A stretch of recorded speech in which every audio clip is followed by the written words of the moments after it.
नेटवर्कको समस्याले गर्दा चाहिँ हामी केही बेर छुटिन पुगेका थियौँ। यहाँ चाहिँ थोरै नेटवर्कको समस्या छ। तपाईहरु देख्न सक्नुहुन्छ यो एकदमै हिलो सहितको बाढी पहिरो आएको छ। यो रसुवादेखिबाट आएको लेदो सहितको पहिरो हो यो।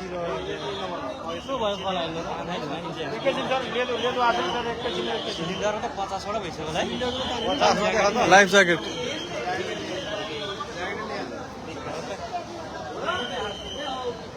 सबै घरको सामान चाहिँ नि है सबै घरको सामान चाहिँ नि सिलिन्डर त घरको यामा हो।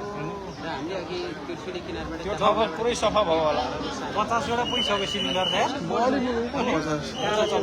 भैँसी है यही यार भैँसी फुल्ले यार यो भैँसीको ठुक्रै गोरु भैँसी हो।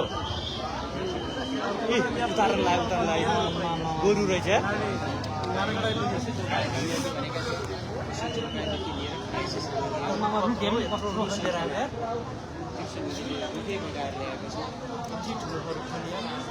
यो चाहिँ चितवनको नारायणी नदीको दृश्य हो। अहिले यो रसुवामा गएको बाढी रसुवा हुँदै चितवन आइपुगेको थियो। यो चितवनको नारायणी नदीमा अहिले प्रवेश गरिसकेको छ। तपाईहरुलाई हामी प्रत्यक्ष रूपमा नारायणी अनलाइनको फेसबुक पेजबाट देखाइरहेका छौं। कृपया केही बेर अघि हामी दासढुङ्गाको पुलबाट यही दृश्यलाई देखाएको थियौं प्रत्यक्षमा भने अहिले हामी नारायणी नदीको दृश्य तपाईहरुलाई देखाइरहेका छौं। अत्याधिक मात्रामा नदीको बहाव बढ्ने भन्ने कुरा आएको थियो, तर यो बहाव चाहिँ यो नारायणी नदी अलिकति चाक्लो भएको कारणले चाहिँ यहाँ चाहिँ यो नदी खासै बहाव बढ्न पाएको छैन।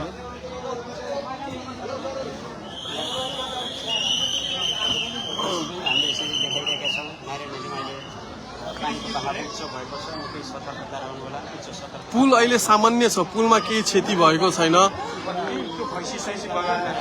नारायणीको पुल अहिले सामान्य छ, त्यस्तो केही क्षति पुगेको छैन नारायणीको पुललाई। दासढुङ्गाको पुललाई पनि केही क्षति भएको छैन।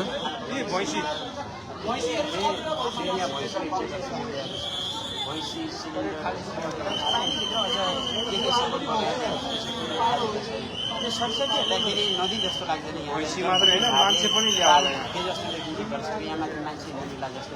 तर यो नारायण नदीमाथि आज पुल अहिलेसम्म केही भएको छैन। सायद यतिको यो बहावले पुललाई केही पनि असर गर्दैन होला, किनकि हामीले अघि दासढुङ्गाको पुल पनि निहाल्यौं। दासढुङ्गाको पुलमा पनि केही क्षति नभइकन सबै यो लेदो सहितको बाढी अहिले नारायणी नदी प्रवेश गरिसकेको छ।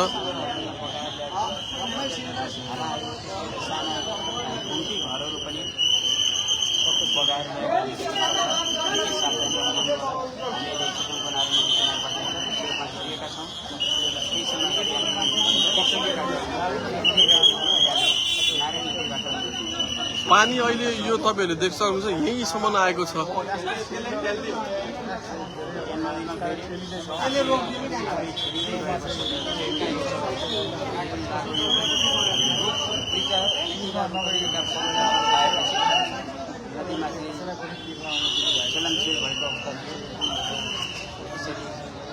हजुर यो नारायणीको पुल क्रस गरिसकेको छ। अहिले नारायणीको पुल क्रस गरेर अहिले यो चाहिँ आफ्नै तरिकाले गइरहेको छ भने केही पनि क्षति भएको छैन अहिलेसम्म चितवनमा।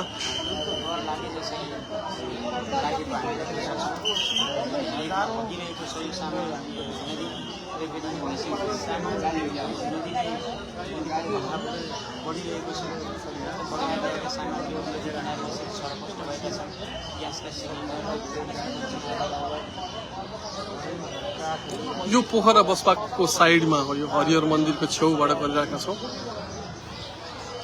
आकलन गर्दाखेरि अधिकांश घरका सामग्रीहरू नदीले बगाएर ल्याएको छ। यहाँदेखि लिएर पशु चौपाईदेखि लिएर खाना पकाउने ग्यास सिलिन्डरदेखि लिएर चाना लाग्ने ड्रमहरू। मुङ्लिनको पुल पनि नर्मल छ, अहिलेसम्म मुङ्लिनको पुलमा पनि केही क्षति भएको छैन।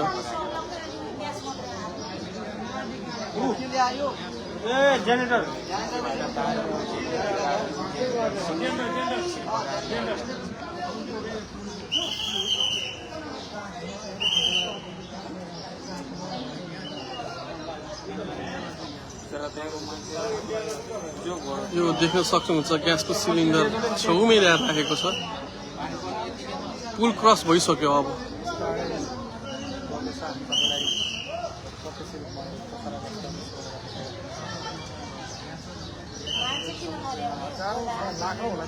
बुद्धको मूर्तिको अवस्था के छ भन्नुभएको छ बुद्धको मूर्तिसम्म पानी पुगिसकेको छैन अधिकांश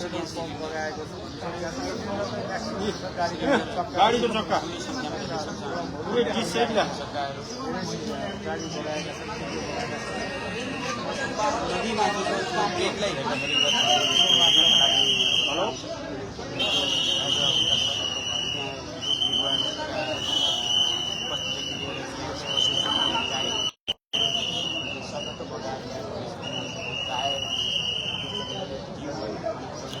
पुलतिर देखाउने सम्भव छैन हामी चाहिँ अहिले पोखरा बस पार्कमा छौँ पुलतिरबाट हाम्रो साथीहरूले पनि लाइभ गर्दै हुनुहुन्छ होला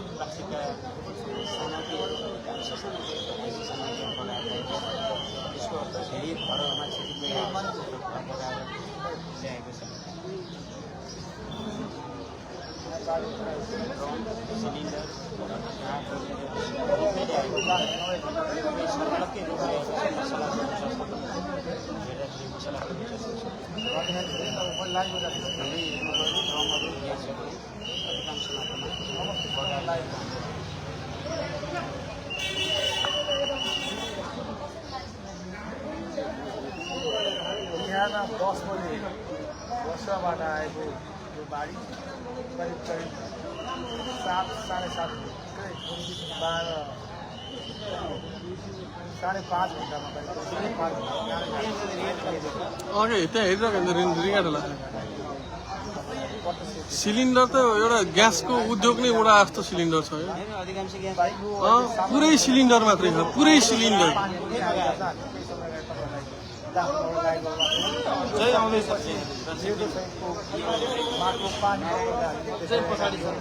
नारायण नदी यस्तो नारायण नदी यस्तो लाग्दैन किनकि यो नारायण नदीमा तालमा जलकुम्बिने हातले ढाके जस्तो अहिले नारायण नदीमा देखिएको छ यो बाढीले बगाएका अधिकांश सामग्रीहरू अहिलेसम्म पुल ठिक छ पुलमा केही क्षति भएको छैन हाम्रो साथीहरू पुल बन्ने हुनुहुन्छ पुलबाट पनि उहाँहरूले दृश्य कैद गरिरहनु भएको छ यो झल्यास्स हेर्दा यो नारायणी नदी जस्तो देखिँदैन कुनै एउटा फोहोरको डुङ्गुर चाहिँ बगाएर लिएर आएको जस्तो देखिन्छ तर यो वास्तवमा चितवनको नारायणी नदी हो हामी चाहिँ अहिले पोखरा बस पार्कको छेउमा यो हरिहर मन्दिरको छेउमा बसेर तपाईँहरूलाई यो रसुवादेखि आएको बाढी तपाईँहरूलाई प्रत्यक्ष रूपमा हामीले देखाइरहेका छौँ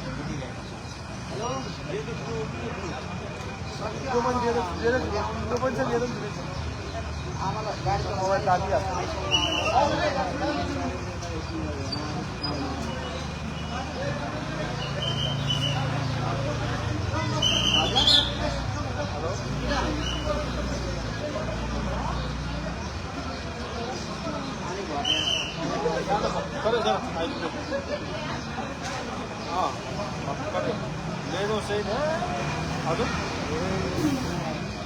ग्यास सिलिन्डर भाँडा शिवको मन्दिर पुग्यो अहिले तल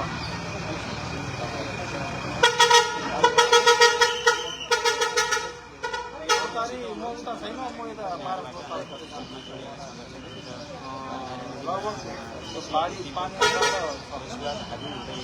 आएको बाढी अहिले